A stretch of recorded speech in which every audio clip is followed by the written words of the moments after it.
Welcome back to The Amateur Historian and to Filling in the History. Today is a very special episode. I hope that you enjoy this.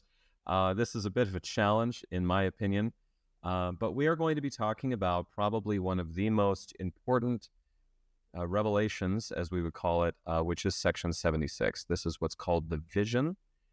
And this, I would argue, is probably one of the greatest, most, thought about. It's affected how we construct temples. It's affected how we view life and death and where we came from and why we're here and where we're going. This is what we a lot of times call the plan of salvation. So this is a pretty exciting day. I'm also hoping that I don't hurt myself doing this. But again, just so that you know, Filling in the History is a Joseph Smith Papers storytelling about the history. We're going to be only constraining what we have to what is provided in the Joseph Smith Papers. I'm going to be doing a special thing just to explain in sort of modern terms what this is, just so that you know, and so that we're crystal clear. But there's going to be three parts today. We're going to be talking about a letter from Oliver Cowdery, which sort of talks about a general conference that happened in Zion. We're going to be talking about the vision, and then right below the vision, there's actually going to be a revelation that was crossed out, never published, and we're going to talk about that as well. The before and afters of this is going to be pretty brief, but I'm hoping that you enjoy this. This is a very critical theological, document that is extraordinarily precious to Latter-day Saint culture. So I hope I do justice to this. But to get into it, and let's get into it, we're going to be talking briefly about a letter from Oliver Cowdery. So this is not a revelation. Oliver Cowdery wrote this letter to Joseph Smith, but it was actually sent to Newell K. Whitney, who was one of the church bishops at the time. You have Edward Partridge and you have Newell K. Whitney. So Cowdery was sent to Missouri, where they held several conferences in Newell Knight's place in what's called Caw Township in Missouri. And I don't believe that's what it's called anymore. I can't find it on a map, but that was sort of in this Zion Independence area. The original of this is actually stored in the Church History Library. And since it's a letter, it's not like it was published or a lot of other things, and mostly it's minutes of a meeting, quite frankly. And so the circumstances of this letter and why you have it, there was a conference held in Independence. Oliver Cowdery actually kept the minutes of the meeting. So this particular document is written in Oliver Cowdery's hand. And the church is really trying to grow in Missouri. And one of the reasons why I like this letter, and I wanted to kind of start with this, is to show the contrast and sort of how the theology of Latter-day Saint religion works. So in this case, you have a conference. It is all about purchasing lands. Edward Partridge is going to run the store that helps to raise funds to help all of this sort of function. They had a plan for building schools and the need for pulling in skilled labor from other places to be blacksmiths and wheelwrights and cabinet makers and carpenters and joiners and all those kinds of things, to build just the things to make this area into a legitimate city. And there's also some kind of general correspondence that is coming from Edward and Oliver to Joseph in this letter, and we'll get to that in a second. So again, I really don't want to bore you with a lot of this because a lot of it's numbers and accounting and all this kind of stuff, but there was a couple of resolutions that were done here that I thought were really interesting, and I feel, even though I don't think it's solely the thing, I think that a few of these cultural things we still do today for sure. So, for example, there was a resolution that all priesthood offices should be included in common consent. So whether you're a deacon, a teacher, or a priest, that you should be presented before a congregation and that they should sustain you.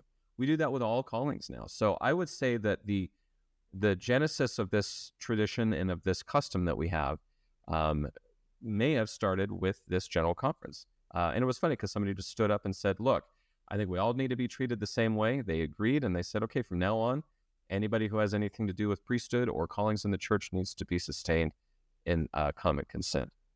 And then they resolved to request shoemakers, carpenters, joiners, masons, tanners, hatters, cabinet makers, a silversmith, and a wheelwright to pull into Zion. And then they actually gave an accounting of the money they've spent, where it went. Those things are written out, and they were approved by the conference. So there's some accounting and some sort of balance sheet things that they were doing, which I think is really interesting for a small church to be that strict with themselves and say, no, we got to do this right. So I thought that was really interesting. They talked about practical things. They talked about clearing land. They talked about purchasing land. They talked about getting buildings built, managing property. And then at the end of the letter, sort of at the end of the conference portion of the letter, a lot of it is talking about, how's everybody doing? We're in generally good health, this, that, and the other thing. There was a final statement here that I wanted to read out that I thought was interesting, and it says, P.S., which is postscript, by the way, for those of you who may not know, silly thing, but postscript, we expect soon to be ready to print and hope that Brother Martin Harris can supply with paper at present. You can tear off the bottom of this sheet, which will serve him for a bill. You see, if 10,000 copies are struck, it will make double the amount of the first mentioned reams, and we feel anxious that it may be so, for I think there is no fear of sale. O.C., which means Oliver Cowdery. So what does this mean? There was a sort of an order made to get paper to print. And if you don't know, a ream of paper is basically just like a stack of precisely cut papers. And so basically what they said is, here's the receipt at the bottom, just tear that off when you're ready, and he can keep that. So that portion of this document is no longer extant, but that was what was included on here. So what I find interesting about that is it's a lot the same as how we do business today, of like, hey, here's my order. Maybe we do it through the internet now, but here's my order. It might come with everything else, but this is what we need. And this is the beginnings of the printing of the Book of Commandments, which, as you know, most of this paper that they procured was destroyed when the townspeople attacked the press and destroyed the press, scattered everything into the wind, and just a few of those broadsheets and printed pages were saved and later printed into Books of Commandments. That later became the Doctrine and Covenants. So we're starting in on the printing of it, and they don't know how it ends. And it's always like hard to read the history because you kind of know how it ends. So that's the end of that. Very practical. Not a whole lot to it. We're going to go from there into what we call into what we call the plan of salvation, this vast, overarching, cosmic idea.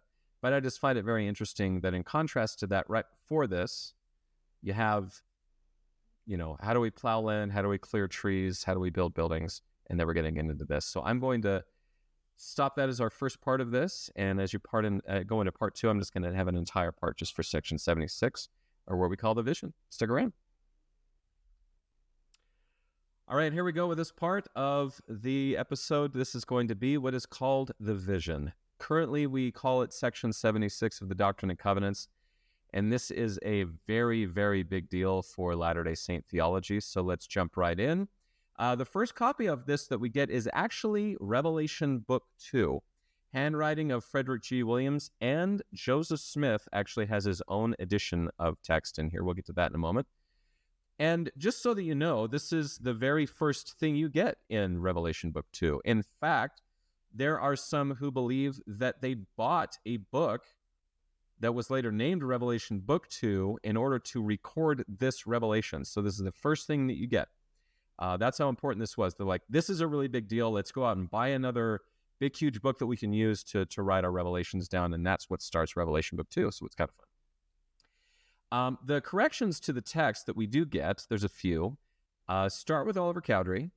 And then Joseph inserts a portion of text, like an actual pretty big chunk of it. And then after that, any correction that is made to like a word change or anything like that is Joseph Smith's hand.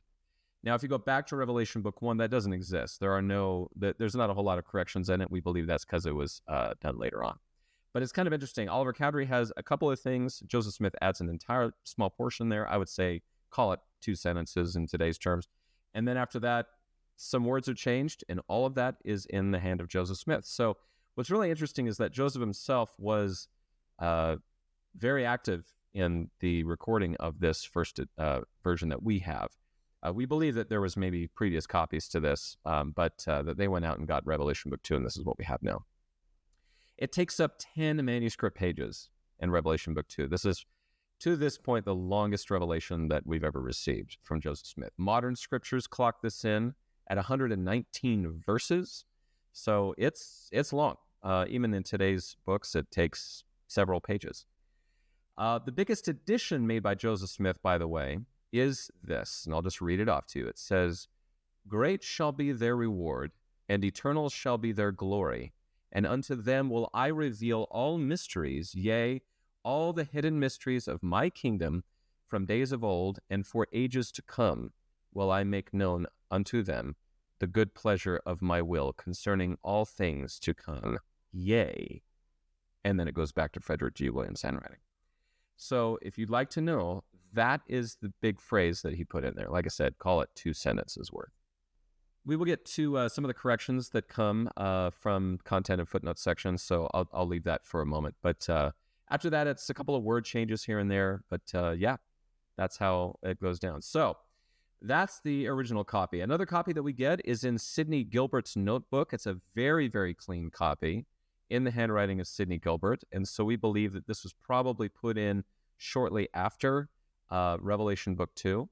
And then after that, we get a copy in Revelation Book 1 chronologically. So this is the handwriting of John Whitmer and has very, very few corrections in Revelation Book 1. This is a very, very clean copy. And I would assume that the printing probably came from this copy, and it incorporates all of the changes that were made in Revelation Book 2. It is found in 2 different versions of the Evening and Morning Star, one in 1832 and another one in 1835. So this was widely published in the church's official periodical of the time, which was called the Evening and Morning Star. It is section 91 in the original Doctrine and Covenants. So it's not section 76, it is section 91 in the 1835 Doctrine and Covenants. There is a copy in the manuscript history, and we'll get to that in a moment. And then, believe it or not, section 76, the vision, Joseph Smith papers, all of that stuff, there are no significant changes between the 1981 and 2013 current section headings of the Doctrine and Covenants. So they had the dates right, they quoted the same things, all that was kept the same. So I guess kudos to those who originally put together all of this back in the day. So, but there are no section changes. I thought there would be a ton, but there's none. So there you go. That's the papers. Now let's get into the circumstances surrounding this. A couple of introductions we get from these original documents. Revelation Book 2 gives this. The vision, a vision of Joseph Smith and Sidney Rigdon, February 16th, 1832, given in Portage County, Hiram Township, state of Ohio, in North America. Interesting. Which they saw concerning the church of the firstborn and concerning the economy of God and his vast creation throughout all eternity. It's a great introduction. And that's a lot more than what you get elsewhere. Gilbert's notebook just says vision. That's what you get. Revelation Book 1 is the same as Revelation Book 2. They basically copied that over from one place to another. And the dates are the same, February 16th, 1832. Evening and Morning Star periodicals just call it a vision. And the Doctrine and Covenants does the same thing, just called a vision. So from the manuscript history, we get a lot more here. It says, upon my return from Amherst Conference, I resumed the translation of the Scriptures. From sundry revelations which had been received, it was apparent that many important points touching the salvation of man had been taken from the Bible or lost before it was compiled. It appeared self-evident from what truths were left that if God rewarded everyone according to the deeds done in the body, the term heaven, as intended for the saints' eternal home, must include more kingdoms than one. Accordingly, on the 16th of February, 1832, while translating St. John's Gospel, myself and Elder Sidney Rigdon saw the following. And I wanted to point that out because in all the other manuscript editions, it's usually said, received the following or so forth. But in this case, that saw the following is why we call it a vision. And we will get into, there's some recollection accounts of what that means, what they saw, how they experienced that, how they wrote it down. Where were they when this all happened? So we'll get all into that in a minute. So those are all of the contemporary circumstances surrounding this. Very big, heavy on this idea from the vision. Now, just to be really crystal clear, when he's talking about resuming a translation of the Scriptures, the instruction was specifically to the New Testament. So that's why he was doing St. John's Gospel. And we'll actually get to that one in a moment. So now we get into the historical introduction. And so for this, I just wanted to once again thank the editors and everybody who worked on this project from the Joseph Smith papers, because there is a lot here. It's very long for this section. So this is from Documents Volume 2, and I will add that this is the end of Part 2 of Documents Volume 2, so this is a very significant shift, which is acknowledged in those papers. So here we go. It says, On the 16th of February, 1832, Joseph Smith and Sidney Rigdon saw a vision, quote, concerning the economy of God and his vast creation throughout all eternity, unquote. Likely, while in the upstairs bedroom of the John and Elise Johnson home in Hiram, Ohio, this vision came after Joseph Smith returned from the January conference in Amherst, Ohio, and after he resumed his work of revising the New Testament at the Johnson home, with Rigdon working as scribe. So there you go. Now, he mentions here that he is translating specifically from John chapter 5, verse 29. So I will read that to you now. In the King James Version, this is what it says. And shall come forth they that have done good unto the resurrection of life, and they that have done evil unto the resurrection of damnation. That is what you get in the King James Version. Now, this is Joseph Smith doing a revision of the Bible. So the question would be, did he make any changes to this verse? And the answer to that is yes, and I will get into that in a moment. And there's a very interesting error, in my opinion, that happens in the 1981 version of the Scriptures that a lot of my generation grew up with that wasn't there. So it's very interesting that there were changes made to this. All right, so continuing in the historical introduction, it says, according to the description of the vision, on 16 February 1832, Joseph Smith and Rigdon reviewed John chapter 5, verse 29, which I just read, wherein Jesus Christ prophesies that the dead will come forth, they that have done good, unto the resurrection of life, and they that have done evil, unto the resurrection of damnation. They reported that when they pondered this verse, they together beheld a vision of what awaited humankind after death. So, what did they see? Well, the biggest thing of note from this is what we today call the 3 degrees of glory. So, from the historical introduction again, Joseph Smith and Rigdon's description of the vision outlined 3 levels of heavenly glory: celestial, terrestrial, and telestial, and the requirements for entrance into each. According to their report, every person who lived on earth apart from followers of Satan, known as sons of perdition, would spend the afterlife in one of these kingdoms. These concepts differed considerably from views of an afterlife held by most Protestant churches, that the souls of the righteous were received into heaven, while the wicked are cast into hell. Now, what's really interesting about this that I found was that we are not the only ones that felt this way. So this is something that I think is really remarkable about the Joseph Smith papers, is you get this kind of thing. So other people had a concept of other ideas besides just heaven and hell. So historical introduction again. Other thinkers and theologians, however, had conceptions of heaven that were more similar to Joseph Smith and Rigdon's vision. The Universalist Church, with which Joseph Smith's grandfather, Asaph Smith, had affiliated, proclaimed that Christ would temporarily punish sinners, but eventually redeem all people. Emanuel Swedenborg, a Swedish scientist and mystic, posited in the mid-1700s that heaven consisted of 3 different levels, which he called celestial, spiritual, and natural. Alexander Campbell, Rigdon's former associate in the Disciples of Christ, who also wrote about 3 kingdoms: the kingdom of law, the kingdom of favor, and the kingdom of glory. And this is the Campbellite religion again. Campbell's kingdoms of law and favor, however, could be experienced during mortal life, and only the kingdom of glory was reserved for the afterlife. In describing these 3 kingdoms, Campbell wrote that the first was entered through birth, the second through baptism, and the third through good works. One differed from the next, Campbell declared, quote, as the sun excelled a star, unquote. So there are some very interesting things that were already held. Now, you can see where the differences are, and we'll get to that in a moment. But just the idea that there's these 3 degrees, I think, is very, very interesting. And I know there's some, I think it's Paul or maybe Peter that talks about, being caught up into different degrees. So anyway. But it wasn't just Latter-day Saints that sort of felt that there was more to it than just heaven and hell. So how was this vision received? How did we actually get it? What were the circumstances behind it? And this is where it gets fun. So again, in quoting from the historical introduction, neither Joseph Smith nor Rigdon described in detail how the vision occurred, only that they both saw it at the same time. The shared nature of the vision made it somewhat unusual. Although some experiences of angelic visitations had multiple participants, including the appearance of John the Baptist to Joseph Smith and Oliver Cowdery in May 1829, and the appearance of an angel showing the gold plates to Cowdery, David Whitmer, and Martin Harris in the summer of 1829, most visions and revelations had been experienced by Joseph Smith alone.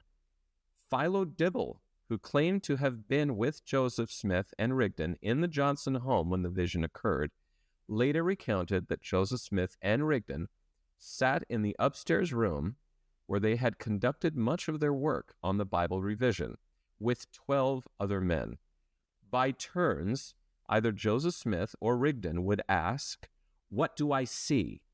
and then relate the scene, after which the other would reply, "I see the same." There is no indication in Dibble's account that anyone was recording the vision as it occurred. Instead, Dibble said that there was not a sound nor motion made by anyone in the room. Dibble recalled that neither Joseph Smith nor Rigdon moved a joint or limb during the time I was there. So basically, what do I see? And then somebody would describe it and they say, I see the same, and then it would go back and forth. That's what happened. And apparently they were at least in the company of 12 other people. So there you go. So how was it recorded then, even after this? So we get from the historical introduction. How, or precisely when, Joseph Smith and Rigdon recorded the experience of seeing the vision is unknown. According to the written account of the vision, Joseph Smith and Rigdon were commanded 4 separate times to record what they were seeing. It may be that they made a record after each command and then proceeded. Alternatively, Joseph Smith and Rigdon may not have recorded anything until after the vision concluded. They were instructed to write their account while they were, quote, yet in the spirit, unquote. And the text in the account indicates that they did so. If Joseph Smith and Rigdon recorded the event after its conclusion, therefore, they apparently did so soon thereafter.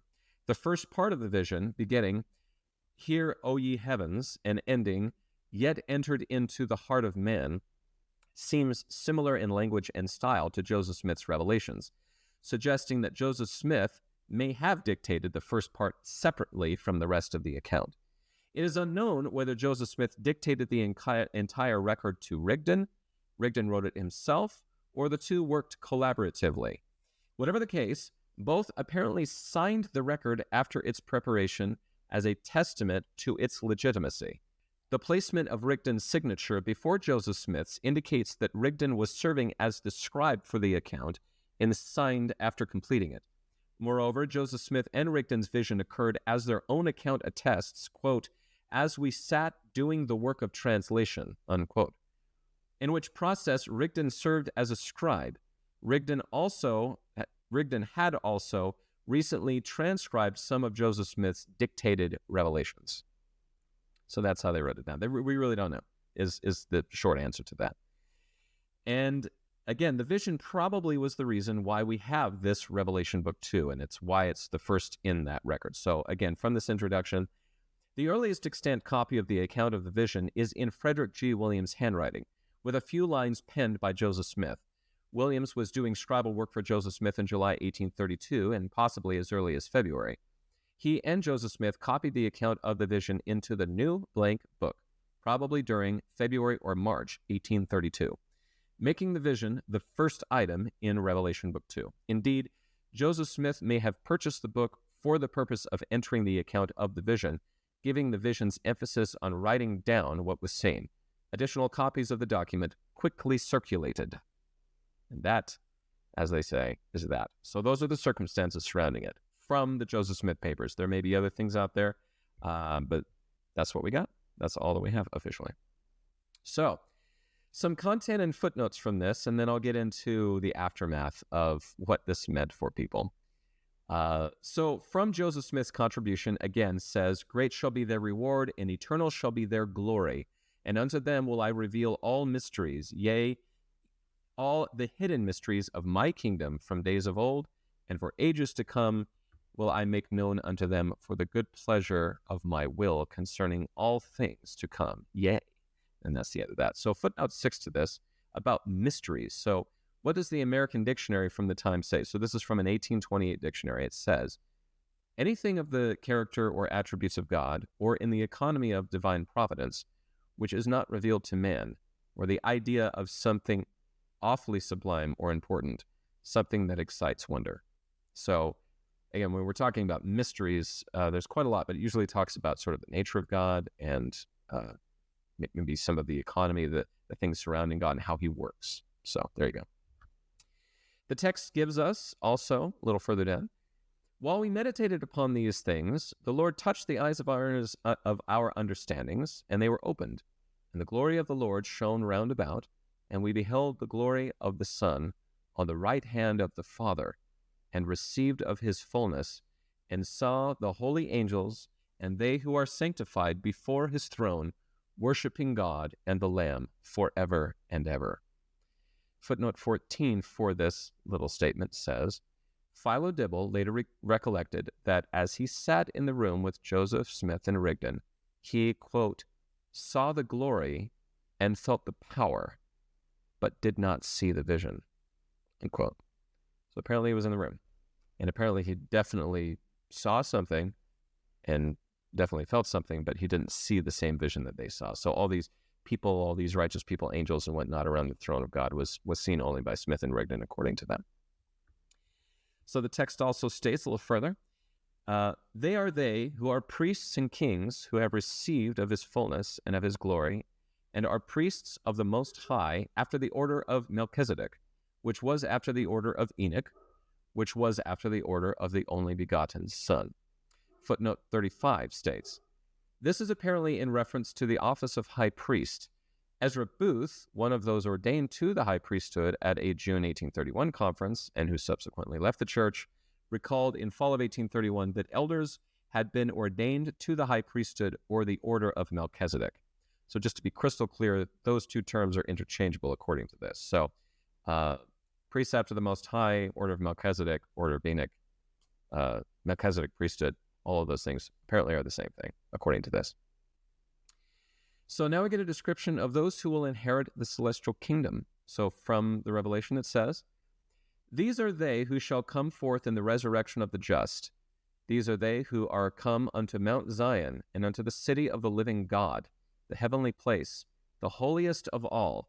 These are they who are come to an innumerable company of angels, to the general assembly and church of Enoch, and of the firstborn. These are they whose names are written in heaven, where God in Christ is judge of all.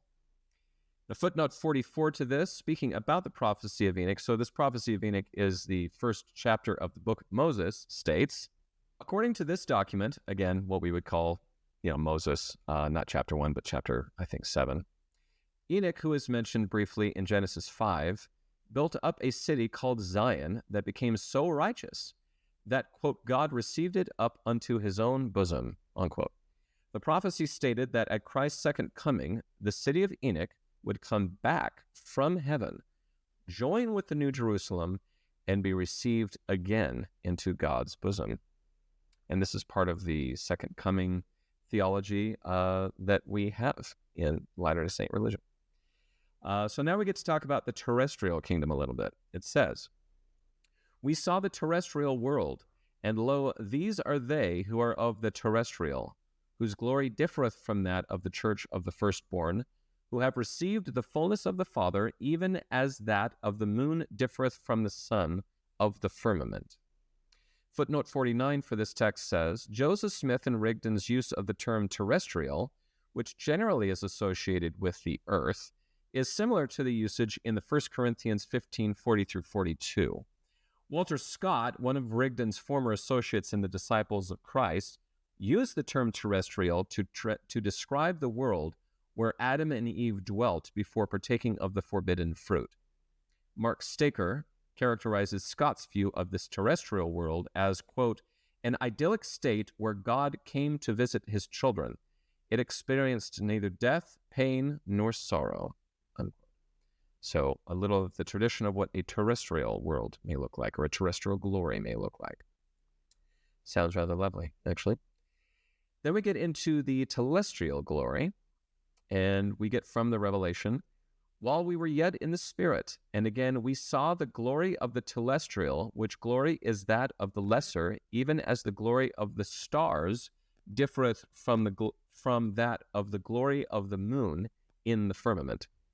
Footnote 53 doesn't give us too much. It says, telestial is not found in the 1828 edition of Webster's Dictionary, or in the Bible, or in the Book of Mormon. And I take this as you can interpret it one of two ways. One way is it's just very unique. There's really no reference to anything here.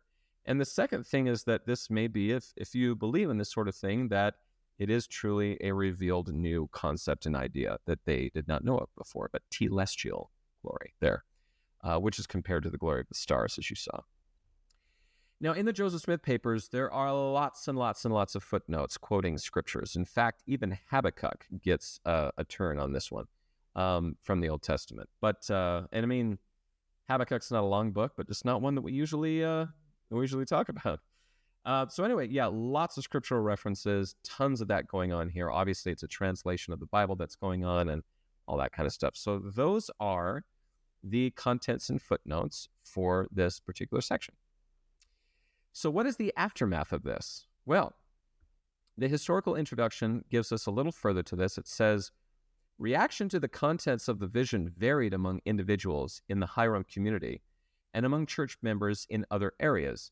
Some, such as Lincoln Haskins, thought it contained, quote, great and marvelous things. Others struggled to reconcile its concepts of the afterlife with traditional notions of heaven and hell. It also became a target of criticism by outsiders, some of whom regarded it as both pompous and an attempt to embrace and teach universalism. A later Joseph Smith history stated that the vision transcended the knowledge of the afterlife available at the time, declaring that, quote, nothing could be more pleasing to the saint upon the order of the kingdom of the Lord than the light which burst upon the world through the vision, unquote.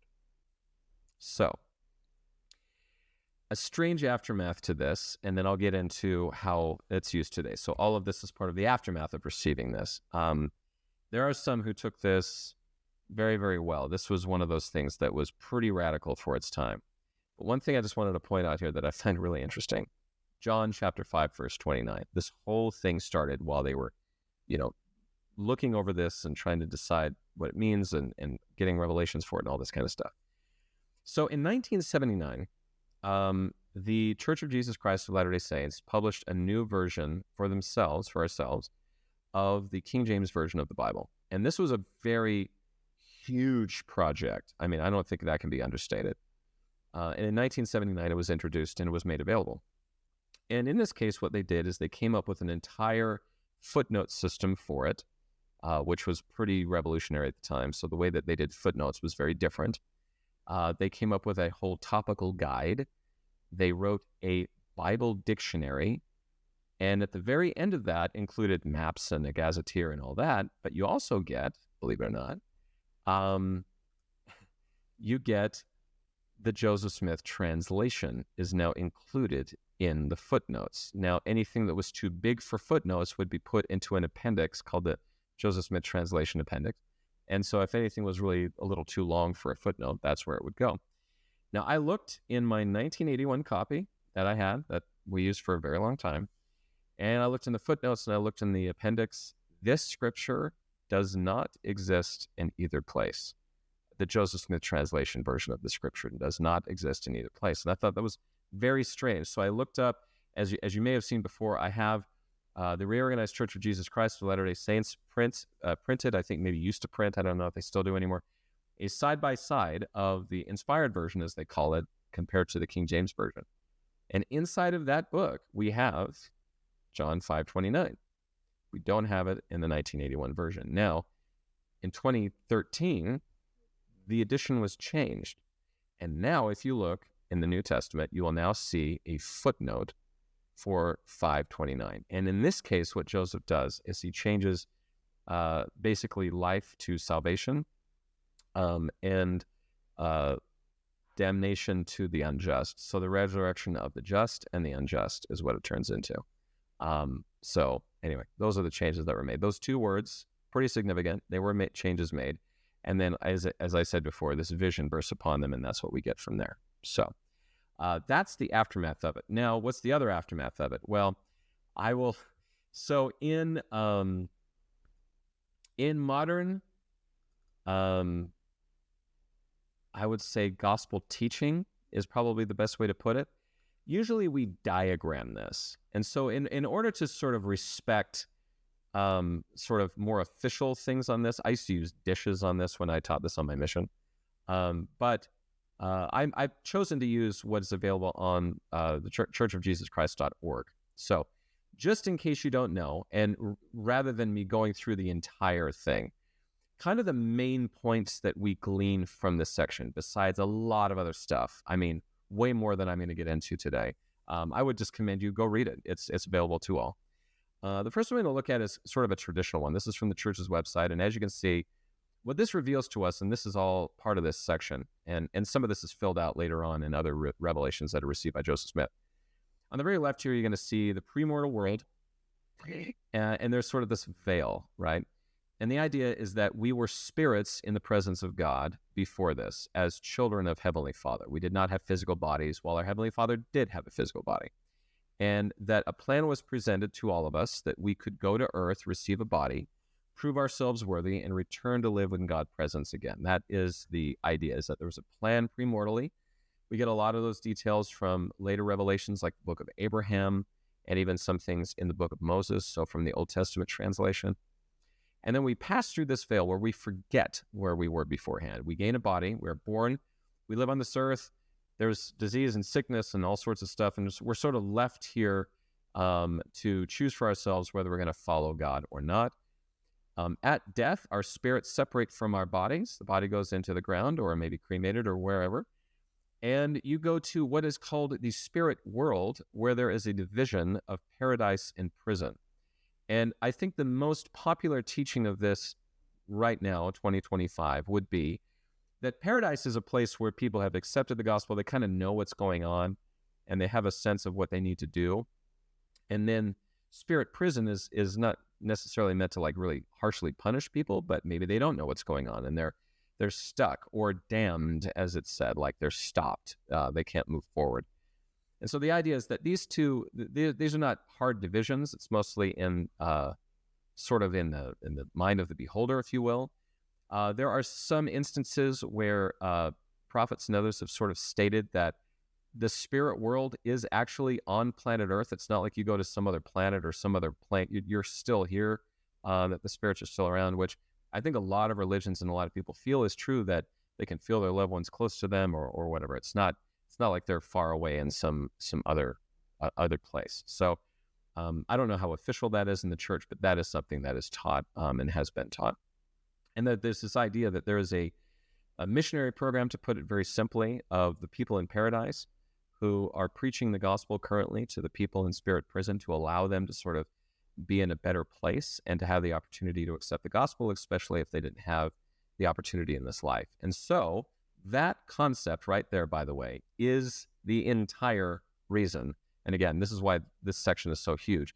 This is the entire reason why we do proxy work for those who have died before us. So if you've ever driven by a temple and wonder what we do things for ourselves in there. You know, we receive what's called the endowment.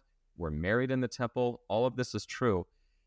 But when that's not going on, and that's in comparison pretty, like, I don't want to say minor. I would say takes a lot less of the time of temple work than the work for the dead. The work for the dead takes up the vast majority of temple work. And it is this idea that these spirits who are in prison, or maybe even in paradise, we can do their ordinances, like being baptized or being married or any of that kind of stuff.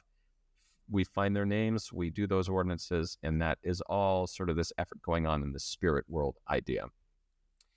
But all of that comes to an end. That experience in the spirit world comes to an end during the resurrection, where the spirit and the body come back together again. The judgment happens at the same time as that, as you can kind of see here. And then based on judgment, and a lot of people have said you're kind of judging yourself. I don't know if we really know that for sure or not. You are assigned to a kingdom of glory.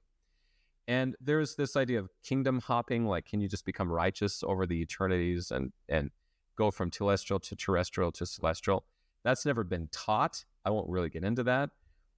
What I find very interesting about this revelation, and this is, a lot of people like to focus on like, well, who makes it into the worst kingdom? And there's also this thing called outer darkness down here, which is meant for Satan and his followers, and who gets to go to that kingdom and all this kind of stuff. Section 76 is interesting. It focuses most of its time on the celestial kingdom. Who gets to go? What's it like? It's the presence of God. And then later on, way later on in Joseph Smith's life, he actually receives a revelation that not only shows him that somebody like his brother Alvin can receive the gospel, like I just explained, through proxy work in a temple, but also that there are 3 degrees, or 3 levels even inside of the celestial kingdom itself. And I've also heard the idea, and I'm just kind of doing this to fill in the history, is that entrance into the celestial kingdom is achieved at a minimum through being baptized into the church, or receiving the gospel, if you will. Maybe that's a better way of saying it. I'm not sure what the middle one is, but the top one, if you want to get to the top, and that is in this revelation, the highest level of glory in the celestial kingdom is attained after being sealed in the temple to a spouse and family. And the idea behind that is not just that you're doing something for yourself, but that God, as our Heavenly Father, is trying to seal all of his family back to himself again, and hence you're in that upper level of the degree of glory where God lives in Jesus Christ. So that is the plan of salvation that we get. Now, there's this other diagram that I saw that was a little bit more complicated. This is an official thing from the church as well. But as you can see, there's this idea of the presence of God being sort of overarching the pre and post mortal life. And that, yeah, you pass through the veil, go to mortality when you die. There's a spirit world where paradise and prison are there. And you can see that they've merged these two together. And I think that is an effort to sort of show that you're not being, carried off to some other plane of existence or something like that. So there's, I don't know, I'm making an assumption there. And then resurrection, final judgment, fastest, and then you're flowed through to your other kingdoms. And then, of course, outer darkness is out here on its own. So not to get too much into, sort of the theology of it, I just wanted to kind of explain the things that were unique to the church at the time from this. And there were some that called it kind of preposterous and weird and all that kind of stuff. And I think even modern critics, and I think this is a legitimate thing, by the way, is this idea that, you have to do this thing in our church in order to get up to the thing. I can understand where that pompous thing would come from, or even how the enemy sort of treated today of the church. But I would say that what this is really about is, and how it's taught in Latter-day Saint theology today, and I think this has sort of changed over the many years, is this idea that we are one large eternal family, and that God is using priesthood power to link everyone back together again so that we can all enter into the kingdom of heaven. And also that we're not just we're not going to trip and stumble and accidentally show up in a lower degree of glory or accidentally show up in God's presence. This is definitely something that we choose, that makes us independent, that apparently we are capable of doing this. And this whole idea that we are children of God, capable of becoming something greater and living in the presence of God, is a major teaching of the Church of Jesus Christ of Latter-day Saints. Go to any general conference and you're going to hear this idea of what we are meant for greater things, that we are children of God, that we are capable of doing righteous and good things and big things and difficult things and all of that. And so definitely a big message of hope, definitely very positive. And so this is something that is very, very unique to Latter-day Saint theology. And I would argue probably one of the big, sort of spiritual, vast cosmic ideas that the Church of Jesus Christ and Joseph Smith, and I should say Sidney Rigdon, also gave to the world in this case. So yeah, I believe, I'm trying to think if there's maybe anything else that should be covered here. Just for the sake of time, I'm not going to go through every little change and all that kind of stuff. But as you've seen the document, and again, if you're just curious about this, if you've never read Section 76 before, please go read it. It's not terribly long, but like I said, 119 verses is not short either. But yeah, it came from a New Testament translation and sort of expanded out the view of things. And we're going to see this vision being referred to later on. There's a couple of very direct references in other revelations that are in the Doctrine and Covenants, including, I believe, even, I would say, both of the official declarations as well are part of that. Now, that's not going to be part of the Joseph Smith papers, but this is definitely something that we go back to quite a lot. So I hope that was interesting. And again, a very interesting contrast to this conference that Oliver Cowdery was in, where they're talking about clearing land and building a school and all this. And at the same time, you're receiving this cosmic view of what life is about, where we came from, why we're here, and where we're going. And all of that is always connected. We don't like to separate those. The temporal and the spiritual are inseparable. So a little bit about Latter-day Saint theology, a little bit about what is called the vision. In our next part here, we're going to look at this section here that's been crossed out and was never, ever, ever, ever published. So we're going to fill in that history for you in just a moment. So stick around. Okay, for our final part here, we're going to talk about an unpublished revelation. Never seen anywhere. It was actually crossed out, and it was actually written down right after the vision, right after what we now call section 76. So that means that it is only found in Revelation book 2. It is in the handwriting of Frederick G. Williams, and it is crossed out in a big old way right before any publication occurs. So you're not going to see this anywhere else. This is the only one you get. So again, for that reason, it's going to be pretty brief. You're not going to see this anywhere. So circumstantially to this, the text itself only gives us this: Hiram, Portage County, Ohio, February 27th, 1832. Time and place. That's all you get. The historical introduction from the Joseph Smith papers says, the index to Revelation Book 2 identifies the subject of this 27 February 1832 revelation, presented in the revelation only as Lincoln Haskins, or Hastings maybe, who lived in the far western tip of New York in the vicinity of Westfield and Portland, Chattahoochee County. I think that's how you say that. Earlier in February 1832, Haskins traveled to Kirtland, Ohio, where he was baptized. He also went to Hiram, Ohio, and met Joseph Smith and Sidney Rigdon. This revelation directed that Haskins be ordained and supplied with copies of revelations with which to undertake a proselytizing mission. Joseph Smith probably dictated the revelation to Rigdon in the upstairs room of the John and Alice Johnson home, where he was working on the Bible revision with Rigdon as his scribe. That's all you get. Now, what are the contents of it? It's really short. I'm just going to read it to you. Here is an unpublished revelation from Joseph Smith. Behold, thus saith the Lord unto you, my servants, that I have chosen Lincoln Haskins to be a servant unto me. Wherefore, verily, I say unto you, let him be ordained and receive the articles and covenants which I have given unto you, and some of the commandments, that he may go forth and proclaim my gospel whithersoever I will send him in the congregations of the wicked. And inasmuch as he is faithful, I will prosper him, even so. Amen. Now, the footnotes to this indicate that Lincoln Haskins probably was not in the room when this was given, and that it was actually handed to him later on. Footnote 2 for this also says that Samuel Smith and Orson Hyde met with Haskins within a month after this revelation was dictated, and recorded that he held the office of elder. So he was ordained. Very good. We did the thing. He's an ordained elder now. Now, the majority of this revelation is kind of an interesting way of thinking about this. This is something literal. So footnote 4 to this says, the Articles and Covenants are the church's foundational document, whereas the commandments are revelatory texts that give direction or require obedience.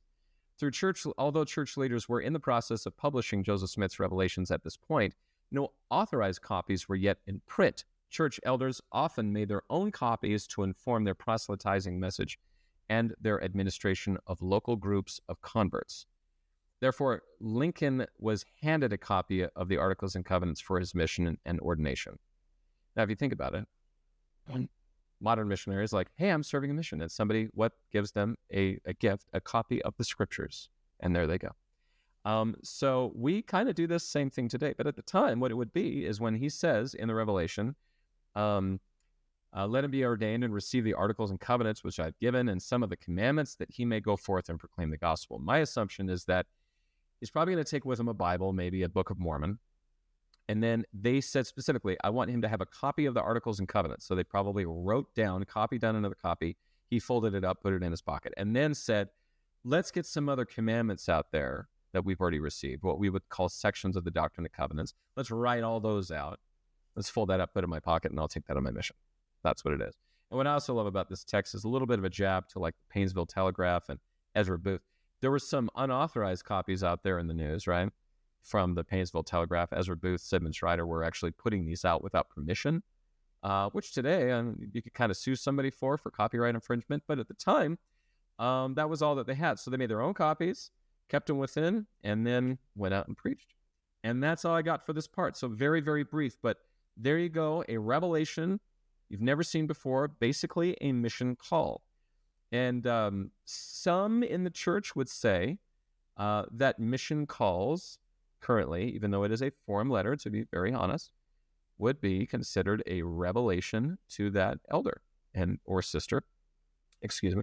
And I can't say I disagree with that. It's very much the same thing. You're hereby called to serve in some on a mission. You're going to be assigned to this mission, this area, and it's signed by the president of the church. And so the form is very much the same. So I can understand why people would say that. Patriarchal blessings are very different. Those are official scriptural documents of the church that are held in the archives of the church that are meant for individual people, but those are given through patriarchs instead of through some prophet, president of the high priesthood sort of character. So that's it. Short part. Very significant section of the Doctrine and Covenants in section 74. And then right after that, you get one that's crossed out and never sees the light of day until now. So enjoy that. I hope this has been very helpful. Again, I'm constraining myself just to the Joseph Smith papers, so I'm sure there's maybe more out there. But I'm trying to just kind of share the remarkable work that the people at the Church History Library have done to put this together, and all of their collaborators that have come along with it. I would also say that there are many others that are a part of this. A lot of the books that you see kind of here indicate that. People like Richard Bushman, who wrote Rough Stone Rolling, which is right here, is quoted very heavily in the Joseph Smith papers. And all of this comes together to, I hope, fill in the history properly. So, until next time, this is the amateur historian saying, I hope you get all the glory that you want. Have a great week.